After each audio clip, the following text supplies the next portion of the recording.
ہمیں سوال کرنے سے بچاتی ہے، خودداری ہماری عزت بڑھاتی ہے، خودداری دوسروں کی محتاجی سے بچاتی ہے، خودداری ہمارا حوصلہ بڑھاتی ہے، خودداری بھیک جیسی عادت پڑھنے سے بچاتی ہے۔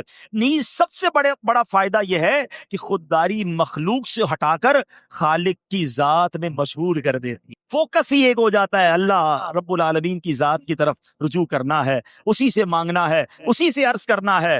بلکہ اللہ اکبر، اللہ سے بھی کیا مانگنا ہے، یہ بڑی کمال کی بات آج آپ کو میں سناتا ہوں کہ اللہ کی بارگاہ سے بھی کیا مانگنا ہے، یہ سمجھنا ہے۔ اللہ کرے یہ بات سمجھ آ جائے۔ حضرت رابعہ بصریہ رضی اللہ تعالیٰ عنہ، ان کی خدمت میں ایک شخص نے آپ کو 40 دینار پیش کیے، کہا کہ یہ لیجیے اور اپنی ضروریات پوری کر لیجیے۔ آپ رونے لگی، آسمان کی طرف سر اٹھا کر کہتی ہیں اللہ جانتا ہے میں اس سے بھی دنیا مانگنے میں شرماتی ہوں، حالانکہ وہی اس کا مالک ہے، پھر اس شخص سے کیسے رقم لے لوں جو دنیا کا مالک بھی نہیں ہے۔ میں تو دنیا کے مالک سے بھی دنیا نہیں مانگتی ہوں، اس سے بھی آخرت کا سوال کرتی ہوں، تو دنیا والوں سے دنیا کیسے لے لوں؟ اللہ اکبر۔ یعنی یہ بھی سکھایا بزرگوں نے کہ رب سے صرف دنیا مانگتے رہنا، اے اللہ نوکری بڑھ جائے، پیسے بڑھ جائیں، کاروبار میں ترقی ہو جائے، ٹھیک ہے دنیا مانگ سکتے ہیں، مگر مزہ یہ ہے کہ رب سے آخرت کی بہتری کا سوال زیادہ ہو۔ آپ نبی پاک کی دعائیں اٹھا کر دیکھیں، اللہ کے حبیب علیہ السلام والسلام نے جب بھی دنیا کا کوئی سوال کیا اس کے ساتھ آخرت کی بات کی اور وہ زیادہ کی۔ بڑی مشہور دعا ہے ربنا آتنا فی الدنیا حسنہ، آگے کیا ہے وفی الآخرۃ حسنہ، اور آگے کیا ہے وقنا عذاب النار۔ دنیا ایک بار، اے اللہ دنیا کی بہتری، دنیا کی آسانی عطا فرما، آخرت کی بھی بہتری عطا فرما، عذاب قبر سے بچا۔ سرکار دو عالم اپنے بچوں کے لیے جب دعا مانگتے، ہم بھی مانگتے اللہ بچوں کی خیر فرما، بال بچوں میں محبت عطا فرما، مگر لک ایٹ دا وے، دیکھیے نبی پاک کا طریقہ کیا ہے، ربنا ہب لنا من ازواجنا وذریاتنا قرۃ اعین واجعلنا للمتقین اماما۔ اے اللہ میرے بچوں میں، میری آل اولاد میں محبت اور پیار عطا فرما، انہیں میری آنکھوں کی ٹھنڈک بنا۔ بات تو پوری ہو گئی یہاں پر، نہیں وجعلنا للمتقین اماما، اے اللہ ہمیں متقیوں کا امام بنا دے۔ اتنی پیاری تربیت ہے کہ اللہ سے مانگنا کیا ہے، دنیا والوں سے نہیں مانگنا، مگر رب سے بھی صرف دنیا نہیں، اس کی رضا مانگنی ہے۔ ارے وہ خالق ہے، وہ مالک ہے، میرے ماں باپ سے میں نے مانگا تھوڑی تھا کہ کھانا کھلاؤ، میں پیدا ہوا تو مانگا تھوڑی کہ کپڑے دینا، انہیں معلوم تھا مجھے کیا چاہیے، وہ دیتے رہے، میں بڑا ہوتا رہا۔ ارے جس نے بنایا ہے، جو خالق کائنات ہے، اسے معلوم ہے مجھے کیا چاہیے، میں اسی پر چھوڑ دوں نا کہ میرے مولا مجھے اس حال میں رکھ جس پہ تو راضی ہے۔ سبحان اللہ، جس دن آپ نے اور میں نے یہ ذہن بنا لیا کہ اللہ کی بارگاہ میں دل سے یہ کہیں، دیکھیے دو طریقے ہیں۔ ایک بات یہ ہے کہ ہم پتہ ہے اللہ سے کیا کہہ رہے ہوتے، ہم کہتے ہیں یا اللہ اس حال میں رکھ جس حال میں راضی۔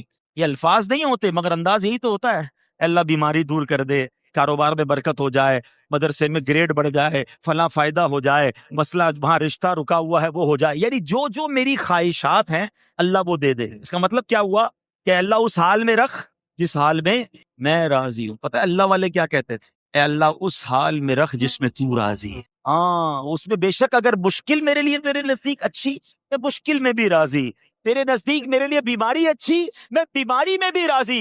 اے اللہ جس میں تو راضی اس میں راضی۔ جس دن آپ کا یہ ذہن بن گیا، آپ نے اللہ کی بارگاہ میں یہ تمنا کی، آپ دیکھو پھر اللہ کریم کی طرف سے کیسے عطائیں برستی ہیں۔ سبحان اللہ، یہ بات ہے کہ بندہ سبمشن کرے اللہ کی بارگاہ میں کہ مولا مجھے اس حال میں مت رکھ جس میں میں راضی، اے مولا مجھے اس حال میں رکھ جس میں تو راضی ہے۔ ہاں یہ اللہ والوں کی بات ہے، سمجھ تھوڑی دیر سے آئے گی۔ میں جے سونا میرے دکھ بچ راضی، جے سونا میرے دکھ بچ راضی، میں سخنوں چلے پاواں، پھر مجھے اس سکھ کو کیا کرنا ہے اگر میرا رب اس میں راضی ہے۔ ہوا تھا نا حضرت ابراہیم کو جب آگ میں ڈالا جا رہا تھا، آئے تھے فرشتے کہ حضور ہمیں بتائیں، ہم ہوا چلاتے ہیں، ہم بارش چلاتے ہیں، آگ بجھا دیتے ہیں۔ آپ نے فرمایا مجھے تمہاری کوئی ضرورت نہیں، میرا رب دیکھ رہا ہے، میرا رب کارساز ہے۔ جب آپ کو بالکل آگ میں ڈالا جانے لگا تو پھر کیا ہوا، جبریل امین آئے کہ حضور آپ ہم سے تو مدد نہیں مانگ رہے، اللہ سے تو مانگ لیں۔ پھر کیا جواب دیا تھا، فرمایا اللہ دیکھ رہا ہے نا، اگر اسے بچانا ہوگا تو بچا لے گا ہے، اور اگر اس بات پر وہ راضی ہے کہ میں جل جاؤں تو میں جلنے کے لیے تیار۔ پھر کیا ہوا، وہ آگ کو ڈائریکٹ اللہ نے حکم دیا، یا نار کونی بردم و سلامن علی ابراہیم، اے آگ ٹھنڈی اور سلامتی والی ہو جائے ابراہیم پر۔ جب بندہ اللہ کی بارگاہ میں سر جھکاتا ہے تو اللہ آگ کو بھی باغ بنا دیتا ہے۔ اگر آج بھی ہو ابراہیم سا ایمان پیدا، فرق یہی تو ہے، ہمارا ایمان وہ نہیں رہا۔ اگر آج بھی ہو ابراہیم سا ایمان پیدا، آگ کر سکتی ہے انداز گلستان پیدا۔ آج بھی آگ باغ بن جائے گی، ایمان وہ چاہیے۔ اے میرے پیارے اسلامی بھائیوں، خودداری اپنانی ہے۔ اب آخر میں اس شخصیت کا واقعہ سن لو جن سے ہم سب بڑا پیار کرتے ہیں، بریلی کے تاجدار امام عشق و محبت اعلیٰ حضرت رحمت اللہ تعالی علیہ۔ آپ کی بارگاہ میں ایک شخص آیا، حاضر ہوا، مرید تھا، مٹھائی کا تحفہ پیش کی، سلام کیا اور مٹھائی کا تحفہ پیش کیا۔ آج حضرت نے فرمایا بتاؤ کچھ اور ضرورت کا نہیں، بس حضور آپ کے دیدار کے لیے آئے۔ آپ نے مٹھائی کا ڈبہ گھر میں بھجوا دیا اور کسی چیز کی حاجت کا نہیں۔ تھوڑی دیر گزر گئی، کہتا حضور ایک تعویذ چاہیے۔ آپ نے تعویذ لکھ کر دیا اور اپنے بچے جو خادم تھا کہا گھر سے جا کے وہ مٹھائی کا ڈبہ لے آؤ۔ ڈبہ واپس آیا، تعویذ بھی دیا، مٹھائی کا ڈبہ بھی دیا، اور فرمایا ہمارے یہاں تعویذ بکتا نہیں، مٹھائی دے کر تعویذ لینے آئے ہو، پھر مٹھائی لے لو اور تعویذ بھی لے لو۔ کیسی خودداری ہے! اور آج مجھے اور آپ کو کوئی بیان پر بلائے، تلاوت پر بلائے، کسی تقریب میں بلائے اور تحفہ نہ دے۔ تو اپنے دل کی کیفیت چیک کریں یار، بڑے کنجوس لوگ ہیں، علماء کی خدمت ہی نہیں کرتے، بلاتے ہی نہیں ہیں۔ غور کریں پھر مقصد کیا تھا آپ کا؟ بیان کرنا، نعت پڑھنا، تلاوت کرنا، یہ کس لیے گئے تھے؟ قرآن پڑھنا اس لیے گئے تھے کہ دنیا کی کوئی چیز ملے؟ نہیں، اللہ کی رضا کے لیے۔ اللہ سلامت رکھے میرے پیر و مرشد امیر اہل سنت کو اور دعوت اسلامی کے خوبصورت اس ماحول کو، جس نے ہماری دعوت اسلامی کے مبلغین کی تربیت فرمائی کہ جناب بیان کرنا ہے، تلاوت کرنی ہے، قرآن خوانی کرنی ہے، نعت پڑھنی ہے، تو کوئی آپ نے لفافہ کہ کوئی ڈیمانڈ نہیں کرنی ہے، اللہ کی رضا کے لیے کام کرنا ہے۔ اور آج بھی آپ دیکھ لیں، وہ مبلغین، وہ علماء، وہ نعت خواں، وہ اسلامی بھائی جو فقط اللہ کی رضا کے لیے کام کر رہے ہیں، اللہ انہیں عروج عطا فرماتا ہے، لوگوں کے دلوں میں ان کی عزت اور بڑھ جاتی ہے۔ تو اے میرے پیارے اسلامی بھائیوں، ہم دین کے داعی ہیں، ہمارا کام لوگوں کو دین کے قریب لانا ہے۔ عام لوگوں سے زیادہ خودداری ہمارے اندر ہونی چاہیے تاکہ لوگ دین کے قریب آئیں۔ اگر دیندار ہی خوددار نہیں ہوگا تو لوگ تو ویسے بھی دین سے دور ہیں، پھر کون دین کے قریب آئے گا؟ تو اے میرے پیارے اسلامی بھائیوں، ہمارے بزرگان دین کس قدر خودداری کی دولت سے مالا مال تھے اور دنیاوی مال و دولت سے بیزار تھے۔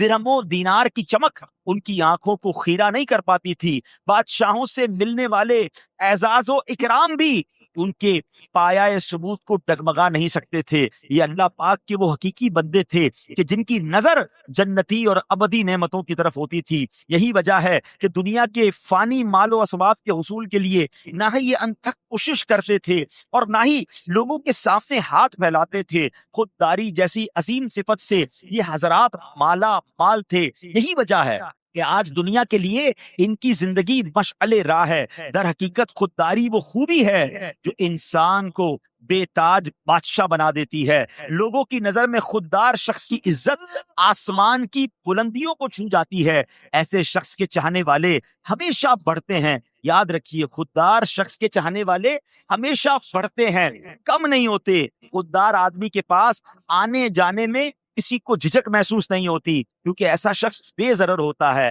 اور یہی وجہ ہے کہ خوددار لوگوں کے لیے، خوددار شخص کے لیے لوگوں کا خلوص جو ہے وہ ہمیشہ باقی رہتا ہے۔ خودداری کی عظمت، سبحان اللہ، اللہ نے قرآن مجید فرقان حمید میں ایک بڑا کمال کا واقعہ یا خوبصورت اوصاف بیان کیے، اس طرف بھی جاتے ہیں، مگر ایک ذرا قول سنیے، ایمان تازہ ہو جائے گا۔ حضرت ابو اسامہ رحمت اللہ تعالی فرماتے ہیں کہ حضرت مسعر بن کدام رحمت اللہ تعالی نے مجھے مخاطب کرتے ہوئے فرمایا کہ سرکہ اور ترکاری پر راضی رہنے والے کو لوگ غلام نہیں بنا سکتے۔ یعنی جس کا کھانا پینا ہی سادہ ہے، جس کے خرچے ہی زیادہ نہیں ہیں، اس کو دنیا کی آسائشوں کے پیچھے بھاگنا نہیں ہے، اس بندے کو کوئی غلام نہیں بنا سکتا۔ اب آئیے قرآن مجید پارہ 3 سورہ بقرہ اور آیت نمبر ہے 273، اللہ قرآن میں کیا ارشاد فرماتا ہے؟ بسم اللہ الرحمن الرحیم، للفقراء الذين احصروا في سبيل الله لا يستطيعون ضربا في الارض يحسبهم الجاهل اغنياء من التعفف تعرفهم بسيماهم لا يسألون الناس إلحافا وما تنفقوا من خير فإن الله به عليم۔ آسان ترجمہ قرآن کنز العرفان، اللہ کریم ارشاد فرماتا ہے ان فقیروں کے لیے جو اللہ کے راستے میں روک دیے گئے، وہ زمین میں چل پھر نہیں سکتے، نا واقف انہیں سوال کرنے سے بچنے کی وجہ سے مالدار سمجھتے ہیں، تم انہیں ان کی علامت سے پہچان لوگے، وہ لوگوں سے لپٹ کر سوال نہیں کرتے، اور تم جو خیرات کرو اللہ اسے جانتا ہے۔ اس آیت کے تحت تفسیر قرآن صراط الجنان میں قبلہ مفسر قرآن مفتی قاسم صاحب دامت برکاتہم العالیہ لکھتے ہیں کہ گزشتہ آیات میں صدقہ دینے کی ترغیب دی گئی، یہاں بتایا گیا کہ ان کا بہترین مصرف، یعنی آپ کے صدقہ خیرات کا بہترین مصرف وہ فقراء ہیں جنہوں نے اپنی جانوں کو جہاد اور طاعت الہی کے لیے روک رکھا ہے۔ یہ آیت اہل صفہ کے حق میں نازل ہوئی، ان حضرات کی تعداد 400 کے قریب تھی، یہ ہجرت کر کے مدینہ طیبہ حاضر ہوئے، ان کے پاس نہ مکان تھا، نہ پراپر لباس تھا، نہ کنبہ قبیلہ تھا، نہ ان کی شادیاں ہوئی تھی، یہ تمام وقت اللہ کی عبادت پہ صرف کرتے تھے، رات میں قرآن کریم سیکھنا، دن میں جہاد کے کام میں رہنا ان کا شب و روز کا معمول تھا۔ انہی حضرات کی صف میں وہ مشائخ، علماء، طلباء اور خادمین بھی داخل ہیں کہ جو دینی کاموں میں مشغولیت کی وجہ سے کمانے کی فرصت نہیں پاتے، یہ لوگ اپنی عزت و وقار اور مروت کی وجہ سے لوگوں سے سوال بھی نہیں کر پاتے اور اپنے فقر کو چھپانے کی بھی کوشش کرتے ہیں۔ لوگ اس وجہ سے سمجھ رہے ہوتے ہیں کہ ان کا تو گزارا بڑا اچھا ہو رہا ہے، یہ سوال تو نہیں کر رہے، مگر یہ خوددار ہوتے ہیں۔ حقیقت حال اس کے برعکس ہوتی ہے۔ اگر کچھ غور سے دیکھا جائے تو ان لوگوں کی زندگی کا مشقت سے بھرپور ہونا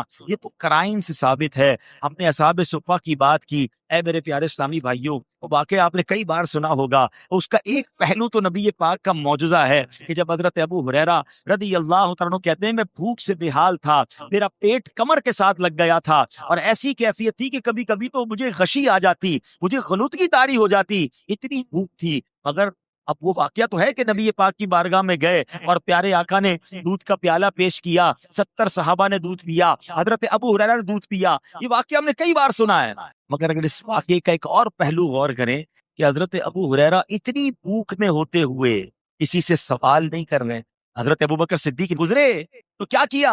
حضرت ابو ہریرہ نے حضرت ابوبکر صدیق رضی اللہ عنہ سے کوئی شرعی مسئلہ پوچھا، یہ نہ بتایا کہ بھوک ہے، یہ نہ بتایا کہ کچھ کھانا ہے، خودداری نے اس بات کی اجازت نہ دی۔ اللہ اکبر، جب نبی پاک علیہ الصلوۃ والسلام تشریف لائے تب بھی حضرت ابو ہریرہ نے کچھ نہ کہا، مگر کونین کے والی تو دل کے حالات جانتے ہیں نا، میرے آقا نے حضرت ابو ہریرہ کو دیکھتے ہی پہچان لیا کہ وہ بھوک سے بے حال ہیں۔ حضرت ابو ہریرہ کو نبی پاک ساتھ لے گئے اور سبحان اللہ پھر کیا ہوا کہ حضرت ابو ہریرہ کے ہاتھوں سے ہی نبی پاک نے 70 صحابہ کو دودھ بھی پلوایا، سب کا پیٹ بھر گیا، ابو ہریرہ رضی اللہ تعالیٰ عنہ بھی سیراب ہو گئے۔ اللہ اکبر، مگر سیکھنے کو کیا ملتا ہے کہ اس قدر تکلیف میں تھے، اس قدر پریشانی میں تھے، مگر زبان پر سوال نہیں تھا، زبان پر آسکنگ نہیں تھی۔ وہ کہا جاتا ہے نا کہ زبان پر شکوائے رنج و علم لایا نہیں کرتے، زبان پر شکوائے رنج و علم لایا نہیں کرتے، نبی کے نام لیوا غم سے گھبرایا نہیں کرتے۔ تو آج ہم نے یہ سیکھنا ہے، یقیناً مہنگائی کا دور ہے، یقیناً کافی لوگ ایسے ہوتے ہیں کہ جن کا جناب گزارا مشکل ہوتا ہے، مگر دنیا والوں کے مال کی طرف توجہ، دنیا والوں سے مانگنے کی طرف، دنیا والوں سے جناب کچھ مل جائے اس کی طرف توجہ دینے والا اپنا وقار کھو دیتا ہے، اپنی عزت کھو دیتا ہے، پھر لوگ بھی اس کے قریب نہیں آتے۔ اگر آج ہم دین کے داعی ہیں، ہم مبلغین ہیں، ہم اساتذہ ہیں، تو ہمیں یہ سوچنا ہوگا کہ ہمارا ہمیشہ کی طرح ایک ہی مقصد ہونا چاہیے کہ میرے تمام معاملات کے لیے میرا رب کافی ہے، میں نے اپنے رب کی بارگاہ میں عرض کرنا ہے، میں نے کسی دنیا دار کے آگے، میں نے کسی مالدار کے آگے پیچھے نہیں گھومنا، نہ اس کی نعمتوں کی طرف نظر رکھنی ہے۔ قرآن مجید فرقان حمید میں ایک اور جگہ ارشاد ہوا، ارشاد کیا ہوا؟ وَتَزَوَّدُوا فَإِنَّ خَيْرَ الزَّادِ التَّقْوَىٰ، آسان ترجمہ قرآن کنز العرفان، اور زاد راہ ساتھ لے لو، پس سب سے بہتر زاد راہ یقیناً پرہیزگاری۔ اس آیت کے تحت تفسیر قرآن صراط الجنان میں بڑی کمال کی معلومات ہے۔ بعض یمنی لوگ حج کے لیے بغیر سامان سفر کے جاتے تھے، اچھا، اور اپنے آپ کو متوکل کہتے تھے، کوئی سامان نہیں لینا، سفر کریں گے توکل کریں گے، جس کے پاس جا رہے ہیں اللہ کی بارگاہ میں جا رہے ہیں، حج کرنے جا رہے ہیں، وہی عطا فرمائے گا۔ اور پھر وہاں جا کر بھیک مانگتے اور کبھی غصب اور خیانت بھی کرتے۔ تو ان کے بارے میں یہ آیت نازل ہوئی اور حکم ہوا کہ سفر کا سامان ساتھ لے کر جاؤ، دوسروں پر بوجھ نہ ڈالو، سوال نہ کرو کہ یہ تمام چیزیں تقوی اور توکل کے خلاف ہیں، اور تقوی بہترین زاد راہ ہے۔ یہ بھی سمجھا دیا گیا کہ دنیاوی سفر کے لیے سامان سفر ضروری ہے، ایسے ہی سفر آخرت کے لیے پرہیزگاری تقوی کا سامان لازم ہے۔ آخرت کا سفر کامیاب کرنا ہے تو تقوی کام آئے گا۔ اے میرے پیارے اسلامی بھائیوں، پتہ کیا چلا؟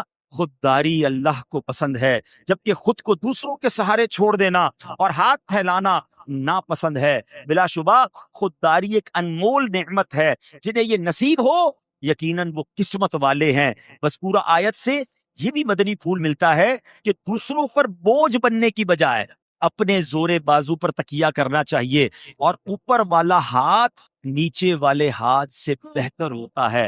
بعض لوگوں میں دوسرے لوگوں سے مانگنے کی ایسی عادت راسخ ہو جاتی ہے، اتنے عادی ہو جاتے ہیں کہ انہیں نیم فقیر بھی کہا جا سکتا ہے۔ اب مثال دیتا ہوں، ایسی عادت بن گئی ہے کچھ لوگوں کی کہ جب آپ ان کے پاس کے جائیں نا، اس طرح کی باتیں آپ کو سننے کو ملیں گی، ذرا یہ دیجیے گا، اچھا وہ دیجیے گا، وہ ذرا دیجیے گا مجھے، اچھا پھر کہیں گے یار فلاں چیز کچھ دیر کے لیے مل سکتی ہے، مجھے فلاں چیز چند دنوں کے لیے چاہیے۔ یار ہم تو دوست ہی ہیں نا، آپ کی چیز تو میری چیز ہے، ہیں؟ اچھا پھر کبھی کہیں گے دوست دوست کی مدد نہیں کرے گا تو کون مدد کرے گا؟ اچھا تو اپنا بھائی ہے نا، دوست تو دوست کے لیے جان بھی دیتا ہے، اتنے سے پیسے نہیں دے سکتے، اچھا تھوڑے پیسے دے دو، پرانے باقی ہیں اس کو ملا کے بعد میں دے دوں گا۔ تو ان کا تکیہ کلام، ان کا روز یہی کام ہوتا ہے، اور پھر ایسے لوگوں سے لوگ دور بھاگتے ہیں، ان کا فون بھی نہیں اٹھاتے۔ ہاں اگر وہ مثال کے طور پہ استاد بھی ہو نا تو شاگرد پھر دور ہٹنے لگ جاتا ہے، گھر والے فیملی کے لوگ دور ہٹنے لگ جائیں گے، امام ہے تو نمازی دور ہو جائیں گے۔ آپ دیکھیں خوددار آدمی کی عزت ہوتی، لوگ آپ کو کبھی بھی یہ مثال اس آدمی کی نہیں دیں گے کہ یار اس کو جو تحفہ دیتا ہوں رکھ لیتا ہے، اس میں کیا فضیلت ہے، بلکہ بعض اوقات تو یہ شکایتیں ملتی ہوتی یار یہ بندہ ہر وقت مانگتا رہتا ہے۔ لیکن فضیلت کے باب میں، عزت کے باب میں آپ ہمیشہ سنیں گے کہ یار فلاں کو اتنا بڑا تحفہ دیا اس نے منع کر دیا، یار یہ حضرت تو کچھ لیتے ہی نہیں ہے، ان کو پیش کرتے پھر بھی نہیں لیتے۔ عزت کس میں ہے؟ یہ بات سمجھنی ہے۔ جس دن آپ کو یہ بات سمجھ آ گئی نا کہ ہم بھلے، اللہ رب العالمین کی عطائیں بھلی، امیر اہل سنت کا جملہ بڑا کمال کا ہے، بہت پیاری بات، کہتے ہیں نا بڑوں کی باتیں بھی بڑی ہوتی ہیں۔ آج میرے اس پورے بیان کو اگر میں کہتے ہیں نا کہ اس دریا کو کوزے میں بند کرنا چاہوں نا، یہ ایک جملے میں آپ کو بیان کرنا چاہوں تو امیر اہل سنت نے اس پورے ٹاپک کو ایک جملے میں بیان کر دیا۔ آپ فرماتے ہیں دینے والا آہ کر کے دیتا ہے، واہ کر کے نہیں دیتا۔ بات سمجھ آئی؟ ہم سمجھتے ہیں نا یار یہ تحفہ ہی دے رہا ہے، میرا بڑا معتقد ہے جناب، میرا نمازی ہے، میرا اسٹوڈنٹ ہے، اور جب دیکھیں بھائی مجھے کچھ چیزیں لا کے دے رہا ہوتا ہے، میری سودا سلف لا کے دے رہا ہوتا ہے۔ یاد رکھیے یہ دینے والا آہ کر کے دے رہا ہے، یہ کہیں نہ کہیں آپ کو ذلیل کر سکتا ہے، یہ کہیں نہ کہیں بیان کر دے گا، ہیں بیچ چوراہے پہ آ کے دوسروں کو بتائے گا کہ حضرت کو میں یہ دیتا ہوں، واہ کر کے نہیں دیتا۔ یاد رکھیں، اور آپ نے جب کسی کو کوئی چیز لینے سے منع کیا کہ نہیں مجھے نہیں چاہیے، آپ دیکھیں اس سے آپ کی عزت بڑھے گی۔ وہ جو نارمل تحفے ہیں جو جس کی شریعت نے اجازت دی ہے، جس سے محبت بڑھتی ہے، جو بہت کم قیمت کے ہوتے ہیں، تسبیح ہو گئی، قلم ہو گیا، وہ الگ بات ہے، لیکن آپ میری بات سمجھیے کہ دوسروں پر نظر، دوسرے میری ہیلپ کریں، مجھے کوئی اور کھلائے، مجھے کوئی اور رقم دے، میرے ساتھ کوئی اور بھلائی کرے اور ہر وقت کرتا رہے، یہ کرنے والا اپنی عزت برباد کر دے۔ زمانے میں عزت کے ساتھ جینا ہے تو بزرگوں کے ان واقعات پر غور کریں کہ کیسے ہمارے بزرگان دین جو ہیں، اللہ اکبر، اور سبحان اللہ، قرآن و حدیث کے ذریعے دیکھیں۔ اب حدیث پاک سناتا ہوں، ذرا سنیے گا۔ حضرت ابو امامہ رضی اللہ تعالیٰ فرماتے ہیں کہ نبی پاک علیہ السلام چند صحابہ کے ساتھ تشریف فرما تھے، آپ نے ہاتھ بلند کر کے 3 مرتبہ فرمایا کون میرے ہاتھ پر بیعت کرے گا، کون میرے ہاتھ پر بیعت کرے گا، 3 مرتبہ فرمایا، سوائے حضرت ثوبان کے کوئی بھی کھڑا نہیں ہوا۔ تو انہوں نے کھڑے ہو کے عرض کی کہ حضور، ہم میرے ماں باپ آپ پر قربان، میں نے ایک دفعہ آپ کے ہاتھ پر بیعت کی، پھر دوبارہ بیعت کی، یا رسول اللہ میں کس چیز پر آپ کی بیعت کروں؟ نبی پاک علیہ السلام نے ارشاد فرمایا اس بات پر کہ تم لوگوں سے کسی چیز کا سوال، لوگوں سے کبھی کوئی سوال نہیں کرو گے، ان سے نہیں مانگو گے۔ نبی پاک نے فرمایا ایسا کرو گے تو تمہارے لیے جنت ہے۔ حضرت ثوبان نے عرض کی یا رسول اللہ علیہ السلام، اگر میں آپ کے ہاتھ پر بیعت کروں اور لوگوں سے سوال نہ کروں تو کیا میرے لیے جنت ہوگی؟ ارشاد فرمایا ہاں انشاءاللہ عز و جل۔ حضرت ثوبان رضی اللہ تعالیٰ نے عرض کیا اس ذات کی قسم جس نے آپ صلی اللہ تعالیٰ علیہ وسلم کو حق کے ساتھ نبی بنا کر بھیجا ہے، میں اپنی زندگی میں کبھی بھی لوگوں سے سوال نہیں کروں گا۔ جنت کی بشارت دی ہے نبی پاک نے۔ تو لوگوں سے سوال نہ کریں۔ ایک اور حدیث پاک سنیں، سرکار دو عالم صلی اللہ تعالی علیہ وسلم کیا فرماتے ہیں؟ حضرت حکیم بن حزام فرماتے ہیں میں نے اللہ کے رسول علیہ السلام سے کچھ مانگا، آپ نے دے دیا، پھر مانگا، پھر نبی پاک نے عطا فرمایا۔ اچھا پھر نبی پاک نے فرمایا اے حکیم یہ مال خوش نما ذائقہ ہے، جو اسے دلی بے پرواہی سے لے گا اسے اس مال میں برکت دی جائے گی، اور جو اسے نفسانی طمع سے لے گا اس کے لیے برکت نہ ہوگی، وہ اس کی طرح ہوگا جو کھائے اور سیر نہ ہو، اوپر والا ہاتھ نیچے والے ہاتھ سے بہتر ہے۔ حضرت سیدنا حکیم نے عرض کی یا رسول اللہ علیہ السلام اس کی قسم جس نے آپ کو حق کے ساتھ بھیجا، حضور میں آپ کے سوا کسی سے کچھ نہ مانگوں گا یہاں تک کہ دنیا چھوڑ۔ حکیم الامت مفتی احمد یار خان نعیمی رحمت اللہ تعالی علیہ اس حدیث پاک کے تحت کیا سمجھاتے ہیں ہمیں سنیے۔ آپ فرماتے ہیں زمانہ جاہلیت میں لوگ مانگنے کو عیب نہیں سمجھتے تھے، بلا ضرورت بھی دستے سوال دراز کر دیتے تھے۔ نو مسلم اسی عادت کے مطابق اولاً مانگتے تھے، نبی کریم علیہ السلام اکثر انہیں دے کر پھر سوال سے منع کرتے تھے۔ اے میرے پیارے اسلامی بھائیو یاد رکھیے جو صبر و قناعت کے ساتھ مال لے اس طرح کے ناجائز کی طرف نظر نہ اٹھائے اور جائز مال کی بھی ہوس نہ ہو، تو اگرچہ اس کے پاس مال تھوڑا ہوگا اس میں برکت ہوگی، کیونکہ اس میں اللہ پاک اور اس کے پیارے حبیب علیہ السلام کی رضا شامل ہوگی۔ خیال رہے کہ مال کی زیادتی اور ہے اور برکت اور ہے، یہ بڑا پرابلم ہے۔ آج لوگ کہتے ہیں جس کے پاس گاڑیاں ہیں، بنگلہ ہے، بہت پیسے، اس کو بڑی برکت ہے۔ نہیں، مال کی زیادتی اور ہے، مال میں برکت اور ہے۔ مال کی زیادتی کبھی ہلاک کر دیتی ہے، مگر برکت مال میں جو ہوتی ہے وہ دین و دنیا میں رحمت کا باعث ہوتی ہے۔ برکت والا تھوڑا پانی بھی پیاس بجھا دیتا ہے اور بہت سا پانی بعض اوقات ڈبو دیتا ہے۔ تو کوانٹٹی میں برکت نہیں ہے، یہ جملہ یاد کر لیں، کوالٹی میں برکت ہے، تعداد میں برکت نہیں ہے، معیار میں برکت ہے۔ تھوڑا بھی ہو اور برکت والا ہو تو وہ بعض اوقات بہت سارے سے زیادہ ہوتا ہے۔ تو مانگ کر کسی اور سے جناب مال لے کر یا ہوس کے ساتھ مال کما کر بھی ہم برکت حاصل نہیں کر پاتے۔ اے میرے پیارے اسلامی بھائیوں، اب بڑی پیاری بات مفتی صاحب نے فرمایا اوپر والا ہاتھ سے مراد دینے والا ہے اور نیچے والے ہاتھ سے مراد مانگ لینے والا ہاتھ ہے، مانگ کر لینے والا ہاتھ ہے۔ یہاں دینے اور لینے سے بھیک مراد ہے، اولاد کا ماں باپ کو پیش کرنا، مرید کا اپنے پیر کو کوئی ہدیہ پیش کرنا، تو یہ اس کے منافی نہیں ہے، یہ اور چیز ہے۔ انصار صحابہ بھی نبی پاک کی بارگاہ میں تحائف لایا کرتے تھے، یہ اور ہے۔ تو سبحان اللہ، بڑی پیاری بات فرمائی مفتی صاحب نے کہ ہماری کھالوں کے جوتے بنے اور رشتہ جان یعنی سانس کے تسبے بن جائیں، اور نبی پاک علیہ السلام اسے استعمال فرما لیں، وہ بھی ان کے جو حقوق ہیں اس حق کا کروڑواں حصہ بھی ادا نہیں۔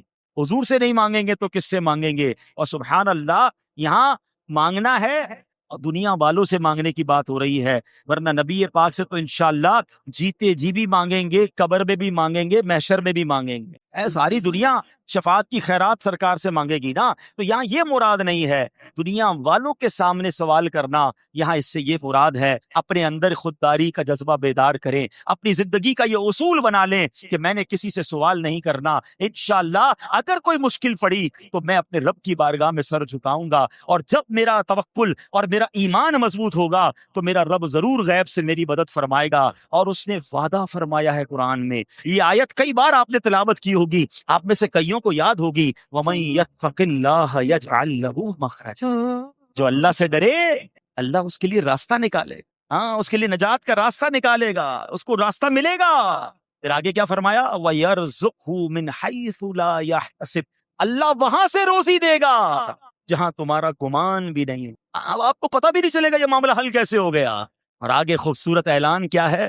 وَمَن يَتَوَكَّلْ عَلَى اللَّهِ فَهُوَ حَسْبُهُ، جو اللہ پر بھروسہ کرے اللہ اس کے لیے کافی ہے۔ بس یہ آج پیغام لے جاؤ، جو اللہ پر بھروسہ کرے اللہ اس کے لیے کافی ہے۔ انت الکافی، اللہ کافی ہے، اللہ کافی ہے، اللہ شافی ہے، مجھے کسی اور کی ضرورت کیوں ہے؟ جس دن آپ نے یہ خودداری اپنے اندر پیدا کر لی، مضبوط کر لی، اور یہ ذہن میں بنا لیا کہ اللہ اس حال میں رکھ جس میں تو راضی ہے، پھر دیکھیں غیب کے خزانوں سے کیسے عطائیں ہوتی ہیں۔ اللہ مجھے بھی یہ توفیق نصیب فرمائے، آپ کو بھی نصیب فرمائے۔ اللہ ہماری دعوت اسلامی کو سلامت رکھے، مرتے دم تک اس دعوت اسلامی کے ماحول سے ہم سب کو استقامت عطا فرمائے۔